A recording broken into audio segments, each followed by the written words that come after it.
My name is Heather Dallas and I've been delighted to work with IIR for 17 years now. I run a range of programmes for them around the globe, including presentation skills, team workshops, different personality profiling models, project management and management skills, both client-tailored programmes as well as public courses.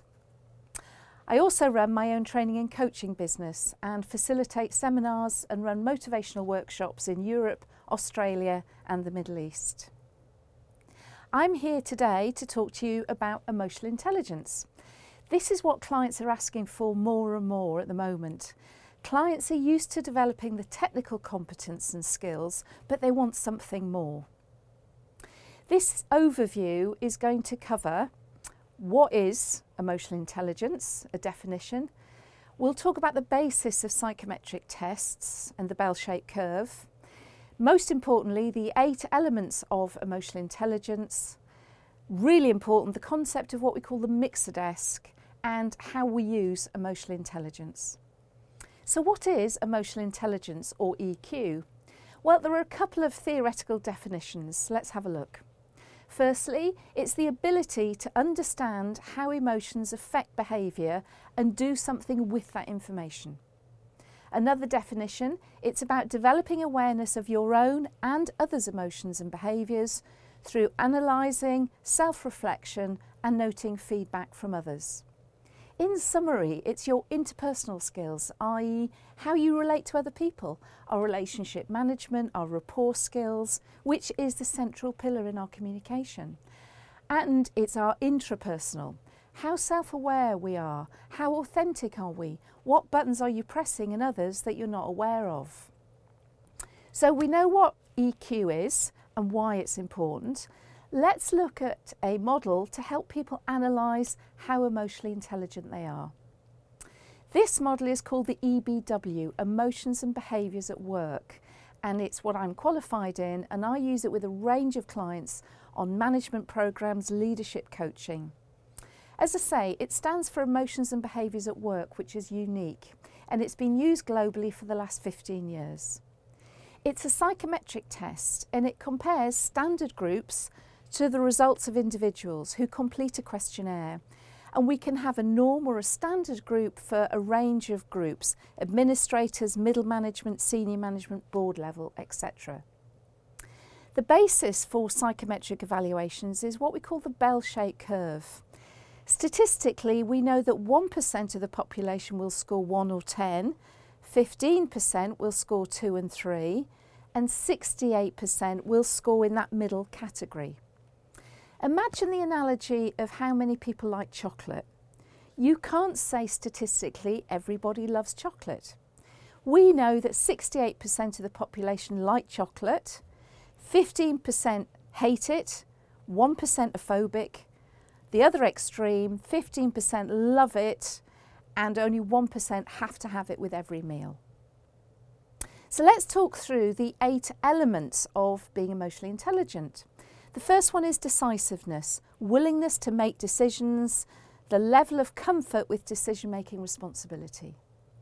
Second, motivation, the level of energy, passion, drive and enthusiasm for work, being optimistic and positive, and the need to achieve and challenge. Influence, the drive to influence and persuade others, to be heard and to have an impact. Adaptability, the desire for and enjoyment of variety in the workplace, the capacity to keep an open mind and flexible with different creative approaches.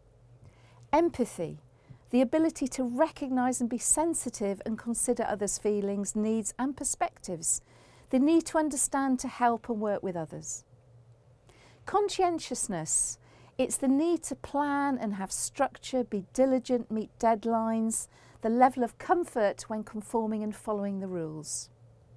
Stress resilience, the capability to relax and deal with the day-to-day pressures of work, the level of comfort with showing and managing emotions, for instance, hiding your temper when provoked. And the last element is self-awareness, being authentic, being natural, being aware of buttons you're pressing in other people. Do others perceive you as you perceive yourself? Let's talk about the concept of the mixer desk, because this is really vital. Emotional intelligence is not about how high you score on a range of 1 to 10. It's how you use it depending on the situation and knowing when to turn things up or down. For instance, in a crisis, you might turn up your decisiveness and your stress resilience, but you might turn down your empathy. When dealing with a personal problem with a colleague, you might turn down your decisiveness and influence and turn up your empathy. When using this model with individuals, we have to take into account the role they do. Do they need that element of emotional intelligence? For instance, it could be argued an air traffic controller doesn't need much empathy. We also have to take into account how the numbers compare to each other.